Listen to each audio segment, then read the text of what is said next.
As you know, I'm Don Madison, and I have been given the honor to introduce the Scranton Shakespeare Festival. The Scranton Shakespeare Festival is in its 7th season of presenting free professional theater to the public in northeastern Pennsylvania. It's an ambitious program with 2 Shakespeare plays, As You Like It and The Tempest, 2 musicals, including How to Succeed in Business Without Really Trying, and a short original which they created especially for the gathering, The Myth of Truth. It includes scenes from their Shakespeare repertoire with references to the truth. They also produce an annual youth lab. The Scranton Shakespeare Festival breaks boundaries. Excuse me. They were founded by a board of members from the northeastern Pennsylvania community and are funded by local businesses and institutions, as well as a number of local, state, and federal grants. Every summer they perform in public spaces such as the Marketplace at the Steamtown Mall in Scranton, in public parks, schools, and other venues.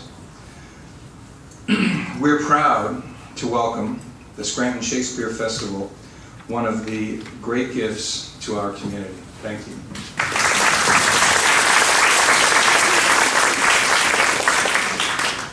Thank you very much, Don. Hello, everybody. Hello. My name is Michael Bradshaw Flynn, and I'm the artistic director and one of the co-founders of the Scranton Shakespeare Festival. We're going to try to do this without microphones, so if anyone's having a little trouble, just gently raise your hand. It'll be a nice cue for all of us to practice our projection a little bit, okay?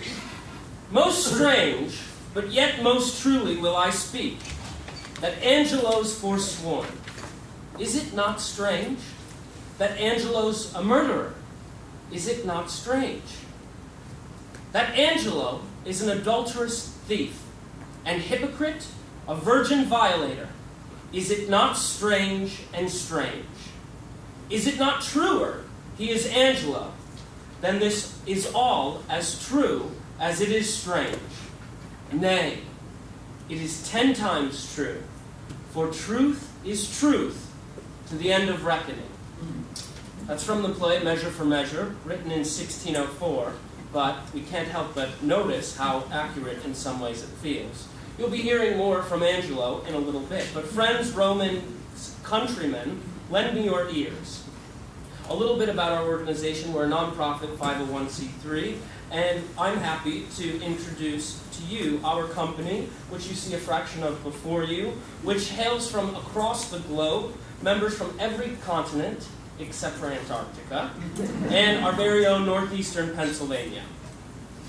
I want to take a quick moment to thank everyone here at the gathering, as well as Jane Oppenheim, Suzanne Staples, and Charlotte Ravioli for having us here.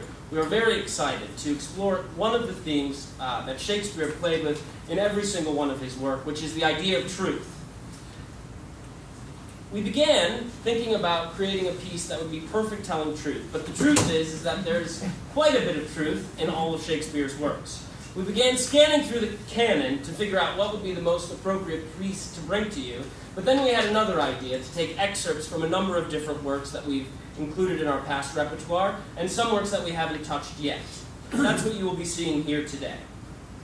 We began exploring the role of truth not only in a literary sense, but in a practical, theatrical sense. The trick is that Shakespeare didn't only use the word true or truth the same way in all of his plays. For instance, there are a number of different definitions which he refers to meaning truth in different works. An example, the first definition would be a conformity to fact or reality. I would have sworn his disposition would have gone to the truth of his words. That's from the Merry Wives of Windsor. Another definition would be anything conformable to fact or reality. My thoughts in my discourse as women's are, at random from the truth vainly expressed. That's from Sonnet 147. Another definition would be veracity, pure from falsehood. Another, genuineness, the state of not being counterfeit or adulterate. Fifth, faith, honesty, and righteousness. Another, faithfulness, fidelity. And finally, we have the word true, conformable to fact, as well as veracious, free from falsehood. We then had to begin thinking that innately theater isn't true because it is something that is written and conspired. However, it's as if we see truths that are revealed in the art itself. I believe Hamlet speaks slightly about this when he's talking to the player king. I'm not sure how familiar everyone is with that work, but it is when the players are coming to perform a play that Hamlet's written in front of his uncle, who is the now king, who he believes has murdered his father and taken over the crown. Hamlet says to the lead player in the acting troupe, "Speak the speech, I pray you, as I pronounced it to you, trippingly on the tongue. But if you mouth it, as many of your players do, I had as lief the town crier spoke my lines. Nor do not saw the air too much with your hands, but use all gently. For in the very torrent tempest, and as I may say, whirlwind of passion, you must acquire and beget a temperance that may give it smoothness. Oh, it offends me to the soul to hear a robustious, periwig-pated fellow tear a passion to tatters, to the very rags, to split the ears of the groundlings, who are for the most part capable of nothing but inexplicable dumb shows and noise. I would have such a fellow whipped, that out Herods Herod. Pray you, avoid it. Be not too tame neither, but let your own discretion be your tutor. Suit the action to the word to the action, with this special observance that you o'erstep not the modesty of nature, for anything so overdone is from the purpose of playing, whose end, both at the first and now, and is to hold, as 'twere, the mirror up to nature, to show virtue her own feature, scorn her own image, and the very age and body of the time his form and pressure. Now this o'erdone, or come off tardy off, though it make the unskilful laugh, cannot but make the judicious grieve. The censure of the which one must, in your allowance or way, a whole theater of others." On that note, I would like to invite our first performer, Tamara Savants, up.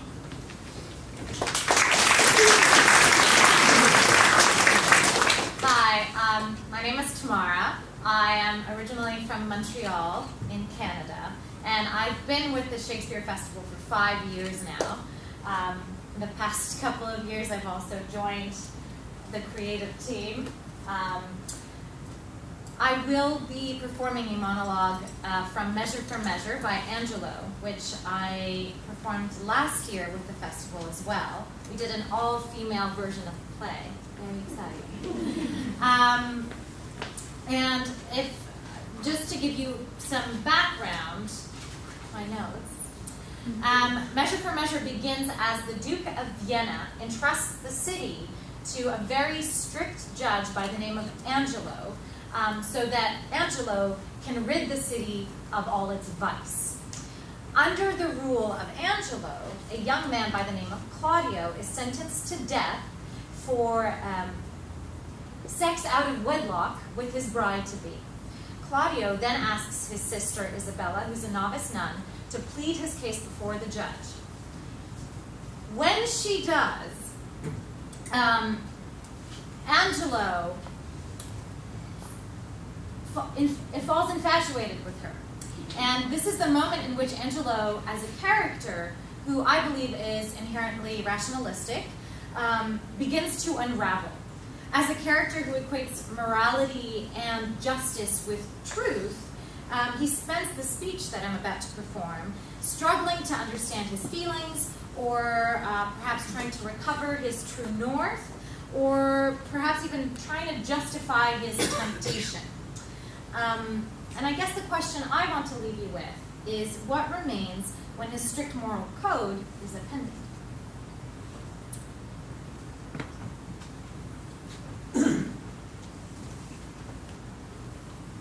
What's this?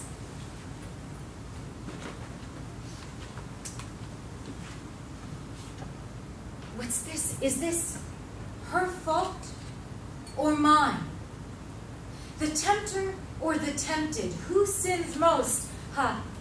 Not she, nor doth she tempt, but it is I, that lying by the violet in the sun, do as the carrion does, not as the flower, corrupt with virtuous season?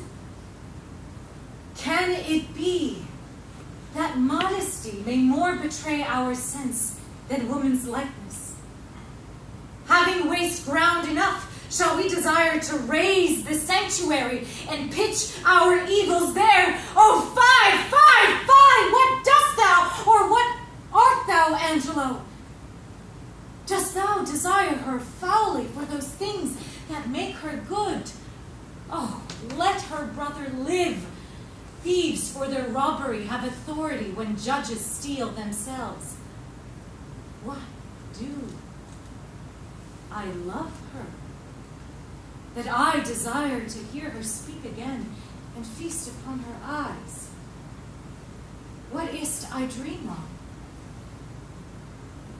Oh, cunning enemy, that to catch a saint with saints does bait thy hook. Most dangerous is that temptation that doth goad us on to sin in loving virtue. Never did the strumpet with all her double vigor, art and nature once stir my temper, but this virtuous maid subdues me quite. Ever till now, when men were fond, I smiled and wondered how.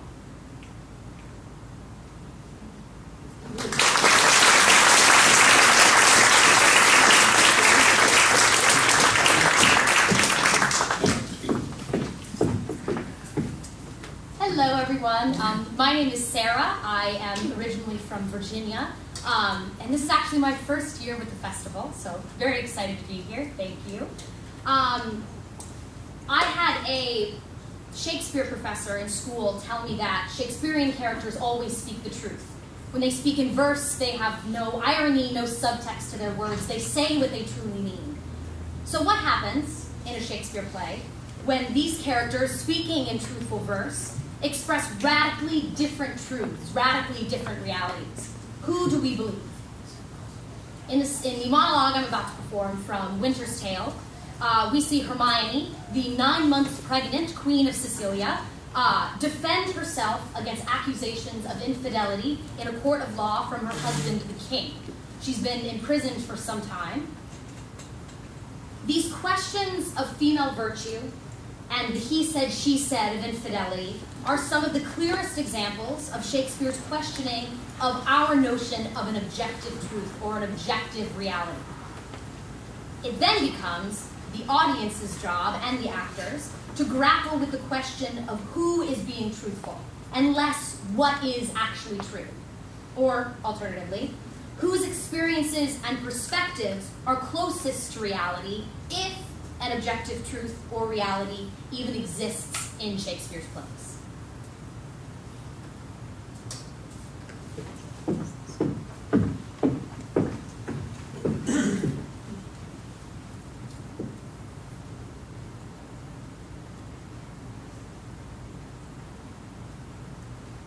Since what I am to say must be but that which contradicts my accusation, and the testimony on my part none other than what comes from myself, it shall scarce boot me to say not guilty.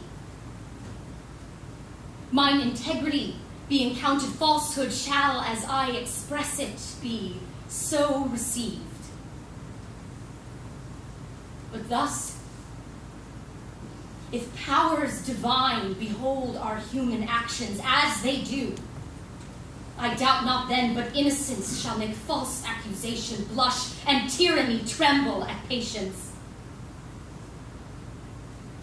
You, my lord, best know, who least will seem to do so, my past life hath been as continent, as chaste, as true as I am now unhappy, which is more than history can pattern, no devised and played to take spectators. For behold me, a fellow of the royal bed, which owe a moiety of the throne, a great king's daughter, the mother to a hopeful prince, here standing to prate and talk for life and honor, for who please to come in here.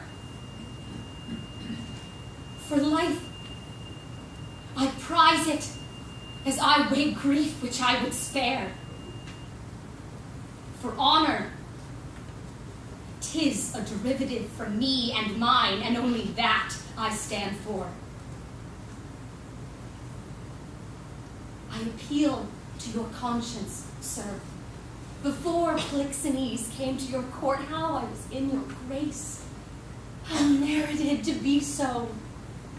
Since he came, with what encounter so uncurrent, I have strained to appear thus.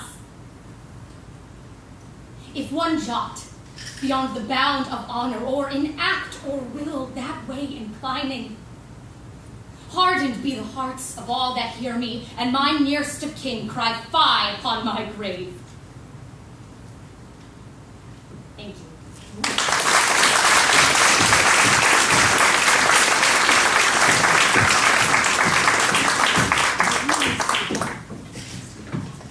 All right, everyone, just a quick little trivia question.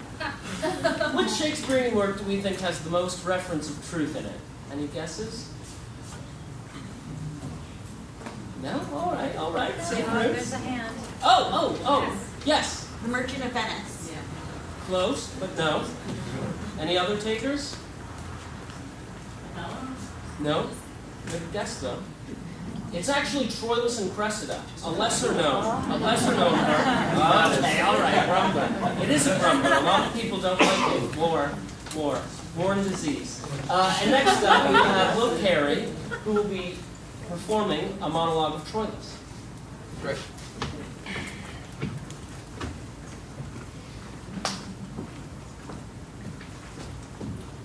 Oh, virtuous fight! When right with right wars, who shall be most right?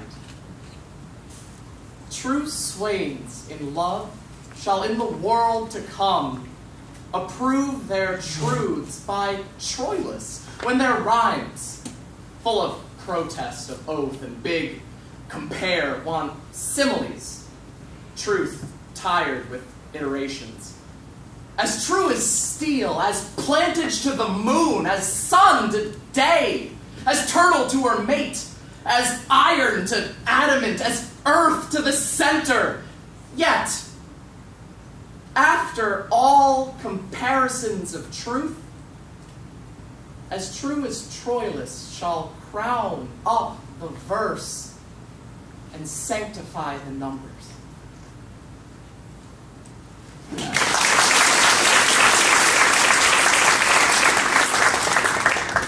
Good afternoon. My name is Julia. It's my first year with the festival as well, and I'm also from Virginia. I'm going to talk to you a little bit today about Henry IV Part 1. When Michael first asked us to sort of pick pieces that we thought really resonated with us and the theme of truth, I immediately thought that I wanted to do a history. I think it's really interesting to think about the fact that it's basically historical fiction, right? You know, Shakespeare is the original fake news. And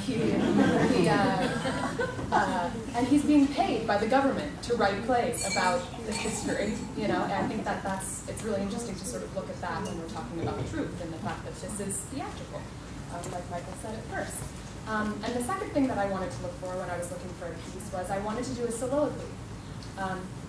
Because I think that it's a really beautiful moment when a character is alone on the stage and they're talking, they're talking to the audience. There's a relationship between the character, the performer, and the audience, where they'll be able to say things that they may not be able to say for the rest of the play. Now, whether or not those things are true is something else entirely, but I definitely wanted to do a soliloquy. And then I picked the piece that I chose because I think that it deals a lot with personal truth. I'm going to do a monologue from Prince Hal early in the play, who is grappling with his identity as a prince and his identity as somebody who's going to have to step up, and he's sort of gotten in with the wrong crowd. And he makes a sort of this is, I kind of think of this speech as being the anti-Richard speech, and not now is the winter of our discontent.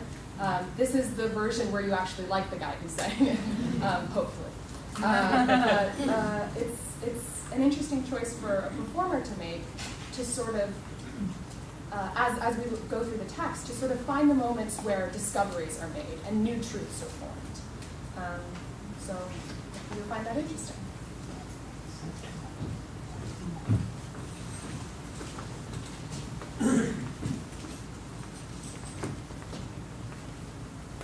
I know you all, and will a while uphold the unyoked humor of your idleness.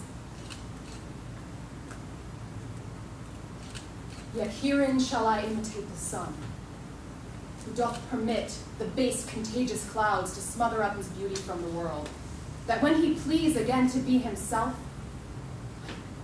being wanted he may be more wondered at, by breaking through the foul and ugly mists of vapors that did seem to smother him. If all the year were playing holidays, to sport would be as tedious as to work. But when they seldom come, they wished for come, and nothing pleaseth but rare accidents.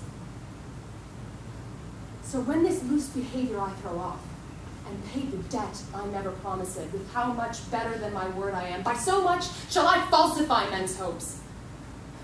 And like bright metal on a sullen ground, my reformation glittering o'er my fault shall show more goodly and attract more eyes than that which hath no foil to set it off, also offend to make offense a skill. Redeeming time when men think least I will.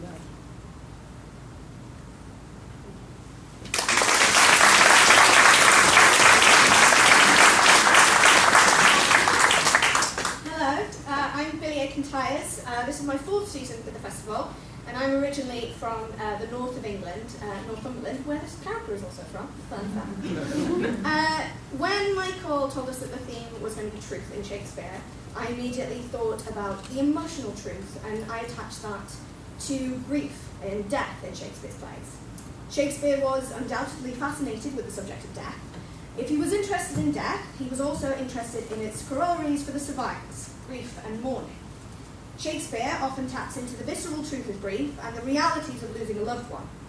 Grief manifests in many forms in Shakespeare, but unlike his contemporaries, every loss is specific, unique, and truthful to the given circumstances.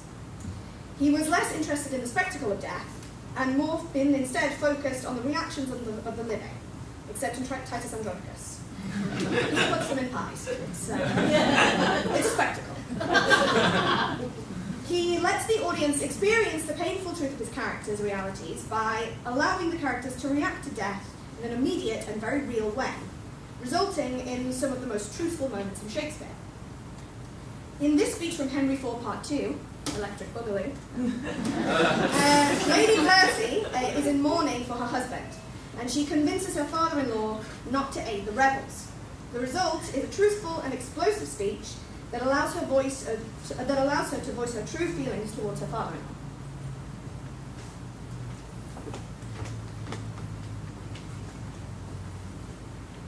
Oh, yet, for God's sake, go not to these wars. The truth is, Father, that you broke your word when you were more endeared to it than now. When your own Percy, my heart's dear Harry, through many a northward look to see his father bring up his powers, but he did long in vain. Who then persuaded you to stay at home? There were 2 honours lost, yours and your son's. For yours, the God of heaven brightened it. For his, it stuck upon him as the sun in the grey vault of heaven. And by his light did all chivalry of England move to do brave acts. He was indeed the glass wherein the noble youth did dress themselves. He had no leg to practise not his gait, and speaking thick, which nature did make his blemish, became the accents of the valiant. For those that would speak low and tardily would turn their affection to abuse to seem like him, so that in speech, in gait, in diet, affections of delight, military rules, humour of blood. He is the mark and glass, copy and book which fashioned others.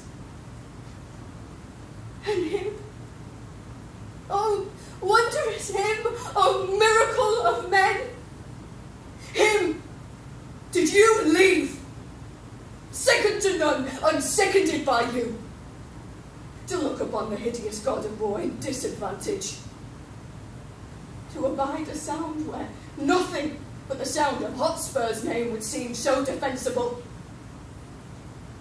So you left him. Never, oh never do his ghost the wrong. To hold your honour so precise and nice with others than with him. Let them alone. The Marshal and the Archbishop are strong. And my sweet Percy had but half their numbers. Tonight might I, hanging on Hotspur's neck, have talked of Monmouth's grave.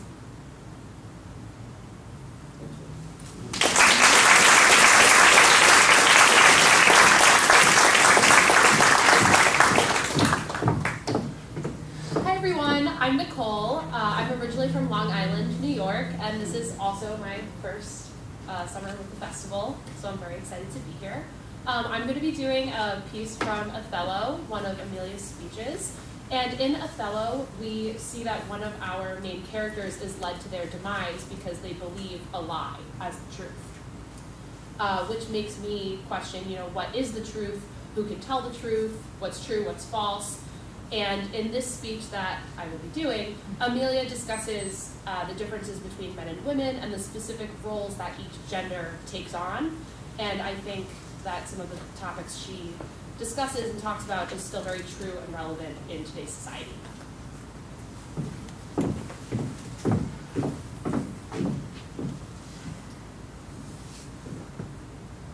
But I do think it is their husband's faults if wives do fall.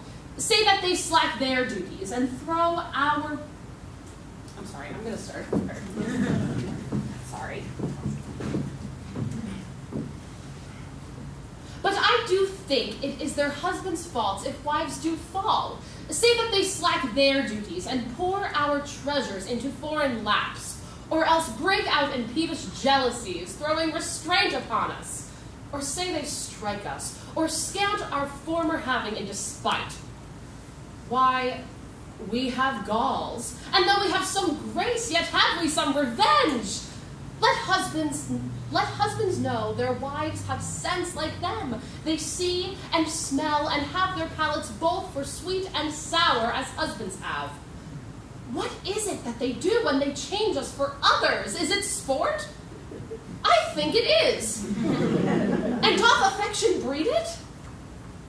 I think it doth. Is frailty that thus errs?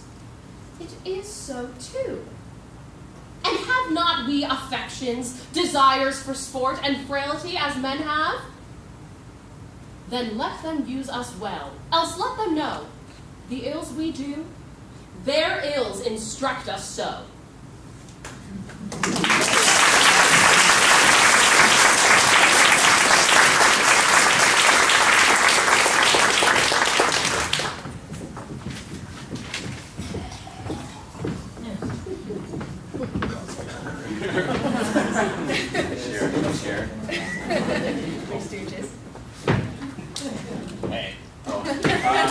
Hi everyone, my name is Benjamin McNamara. I'm from Fresno, California. I'm Luke Anthony Neville, and I'm also from the northeast of England. I'm Will, and I'm from earlier in the show. By that I mean New Jersey. We're going to be doing a scene from Much Ado About Nothing. When Michael brought the theme of truth to us, this play came to our minds in an interesting way, because the whole narrative functions on the idea of deception, and the way these people make deception a plaything, and a way to achieve love and foster relationships that otherwise are naturally happening. The play itself, though, takes these deceptions and builds up with these different perspectives, and people believe the things from the people they want to believe to be honest, until things come to a head and the truth comes out and everyone gets married. I will be reading Don Pedro, and to me he's a selfless facilitator. He is also a prince, and so his opinions, his thoughts, his motivations are rarely questioned. And some people could say that he abuses this power, but because of the outcomes that he seeks are for the advantage of others, I see it as an almost like positive embellishment of truth, shall we say, in order to get what he wants, which is for everyone else to be happy. He kind of ends up being alone at the end. We were kind of drawn to the scene for those reasons. Yes, I'll be reading Claudio, and I find Claudio very interesting in that his relationship with Benedict and Don Pedro is one of maintaining honor and of trust, even in the face of death. They're soldiers together. Trust is something that they hold in very high regard, so they trust each other inherently. Earlier in the play, Don Pedro pretends to be Claudio in an effort to woo Hero for Claudio. And when Claudio, he falls in love with Hero, and for some reason, when they mistakenly believe that Hero is false and she's sleeping with another man, it's interesting that he immediately decides, he believes that completely. And I think that comes from our own insecurity and not willing to accept what the truth is, and that they do love each other, and that the idea that that is false is so destructive to him that he can't accept it. Which is why at the end of the play, when he learns that Hero was innocent the whole time, he's still madly in love with her. And also his relationship with Benedict is one of their soldiers, so they're always ribbing each other, always like being mean. Benedict spends much of the play just being rude to everyone for fun, famous wit. And it's interesting that in this scene, we don't believe him because we have this trust in each other that, like, there's no way that my best friend, Benedict, would ever actually challenge me to a duel for someone else's honor, because we're always challenging each other to duels for no reason, because we're idiots, you know? So yeah, the idea that truth hinges upon each other's honor and our own unwillingness to accept this grand truth as reality, because it's so hard not to doubt what you really hope for. You know, that the things you want the most, the slightest thing that can undercut them, you're like, well, now I can't want that. That's impossible. So yeah, that's what brought us to this scene we'll be doing now, which is Act 5, Scene 1. Benedict has just... You can. I'll stay here. I'll come in. Yeah. Welcome to the rehearsal. A glimpse behind the curtain. We'll take your notes after. See, here comes the man we went to see.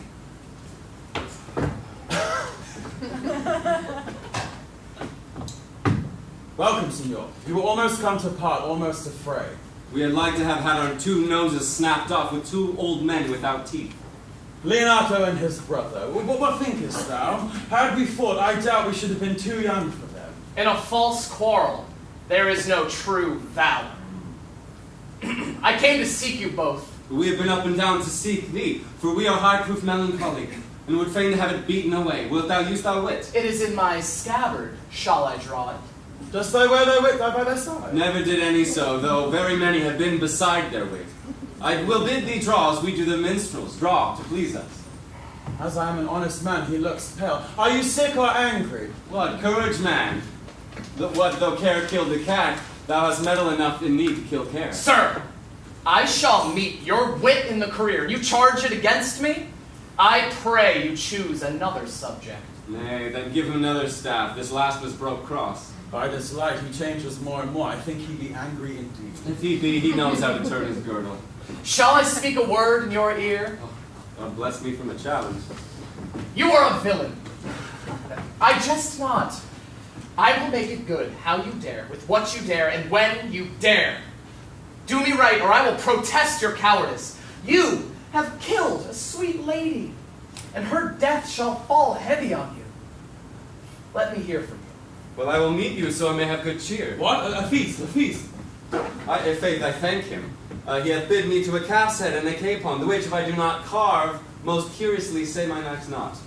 Shall I not find a woodcock too? Sir, your wit ambles well. It goes easily. I'll tell thee how Beatrice praised thy wit the other day. I said thou hadst a fine wit.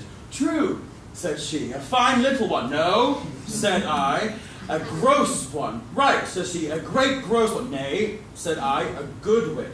Just, said she, it hurts nobody. Nay, said I, a wise gentleman, said I, he has tongues, and I believe, she said, for he swore a thing to me on Monday night, which he forswore on Tuesday morning. There's a double tongue, there's two tongues.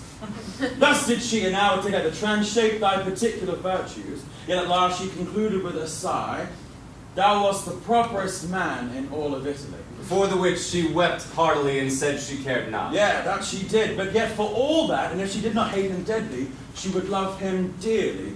The old man's daughter told us all. All, and moreover, God saw him when he was hid in the garden. But when shall we set the savage bull's horns on the sensible Benedict's head? Yeah, and text underneath, here dwells Benedict, the married man. Fare you well, boy.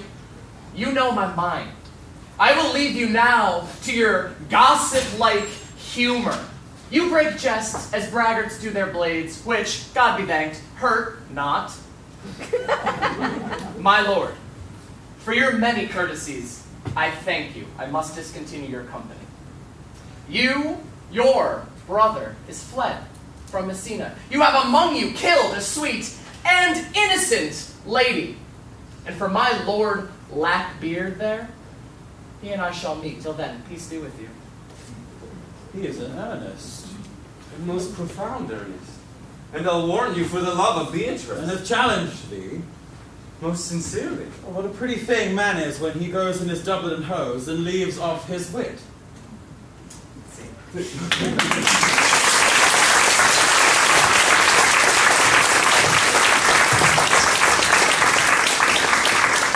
really glad we were able to pair those last two plays together, Othello and Much Ado About Nothing, because they both sort of operate on the same axis. Two people believing in lies. On one, Much Ado About Nothing, everyone gets married at the end, as Will told us. In Othello, everybody dies. So, I guess Shakespeare's played with this problem in two different scenarios. That's about all for us, but we'd be happy to take any questions or comments you might have, any questions about any of the pieces you've seen here, the plays, a little bit more of the context, anything about the company. Yes, ma'am? Where are you next? Where are you playing next? We're actually doing a production of As You Like It right now. Tonight. Tonight. 7:30. Yeah, tonight and tomorrow. Preparatory school. Yeah. So, Scranton Preparatory School. so As You Like It will play this evening at 7:30 at Scranton Preparatory School on Wyoming Avenue.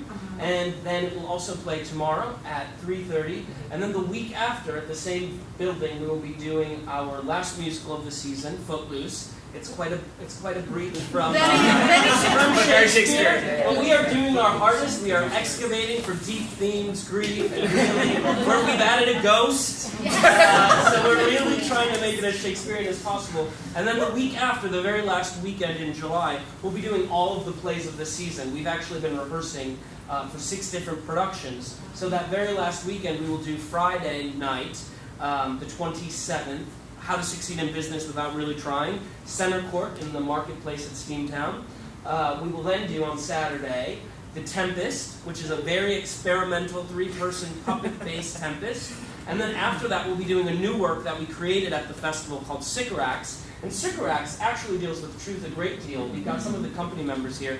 Sycorax is a witch that's mentioned in the play The Tempest, but no one really, they don't say much about her other than you were the son of a blue-eyed hag named Sycorax. And what we did was we took different clips of the play, and Brenna Geffers, a theater maker from Philadelphia, and our acting company created a totally original work with using different texts from a variety of different sources, including The Tempest, and made a really beautiful physical theater production about this character, sort of exploring mythology, especially around female characters. Yeah. If anyone wants to add a little bit about that, I feel like I'm not doing.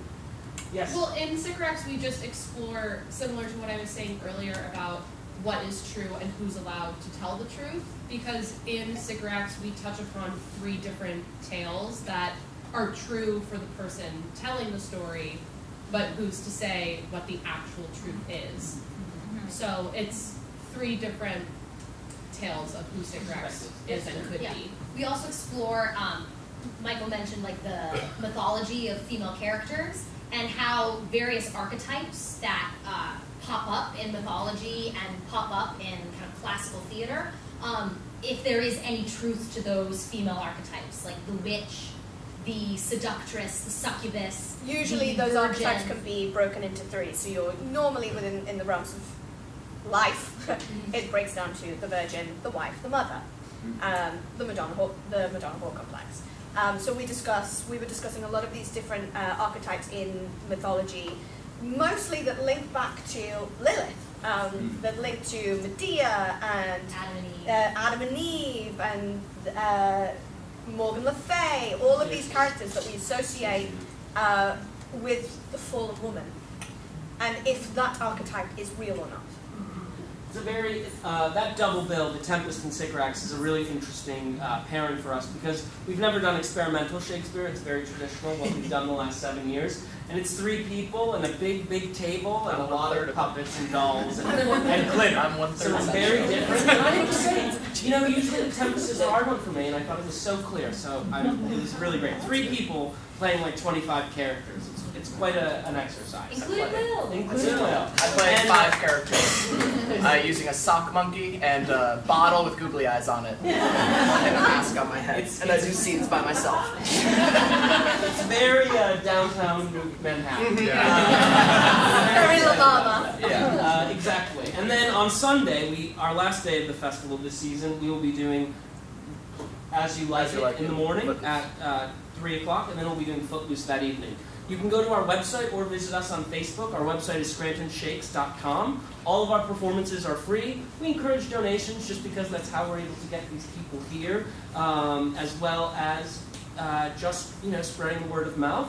And we're also on Facebook, as I said, at Scranton Shakespeare Festival, and you can find us on Instagram at Scranton Shakes. Like I said, all performances are free. We'd be happy for you to join us, and hopefully we'll be back next year. It's been a pleasure. Any other questions from anyone? Yes, sir. You folks work at this full time, or is this just... Congratulations.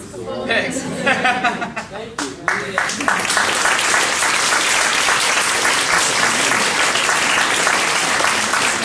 Thank you very much. Enjoy the rest of your day. Thanks for having us. Thank you.